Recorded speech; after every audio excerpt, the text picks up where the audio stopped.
Gjatë ditës së djeshme në ora 14:30 në fshatin Reqice Madhe, punonjës policie nga sektori për punë të brendshme Tetov, në bazë të urdhrit gjyqësor për vuajtje të dënimit me burg, kanë privuar nga liria një person nga po i njëjti fshat. Ajo është dërguar në institucionin korrektues penal Idrizov për vuajtje të dënimit. Dje në orën 16:20 në departamentin për punë të brendshme Gostivar, një person nga Gostivari raportoi se në aksin midis fshatit Tërnov dhe fshatit Zhelezna Rek, në një shkëmbë pranë lumit, ka gjetur 4 mjete shpërthyese. Ekipi profesional nga Ministria për punë të brendshme ka tërhequr 4 granatat e prodhimit kinez për ekspertizë të mëtutjeshme dhe zbardhjen e rastit.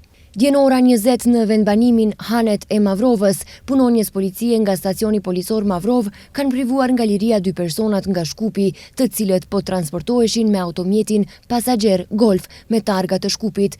Gjatë kontrollit të automjetit është gjetur marihuan. Ata janë ndaluar në stacionin policor dhe pas dokumentimit të rastit do t'u përgatitet parashtresë përkatëse. Sot në ora 2:15 të mëngjesit, punonjës policie nga sektori për punë të brendshme Gostivar kanë privuar nga liria 44 vjeçarin nga Gostivari. Paraprakisht në ora 1:25, bashkëshortja ka denoncuar se ai ka tentuar të sulmoj atë dhe vajzën e tyre.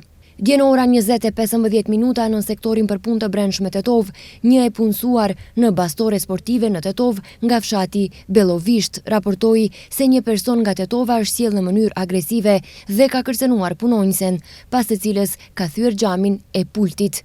Po ndërmerren masa për zbardhjen e rastit.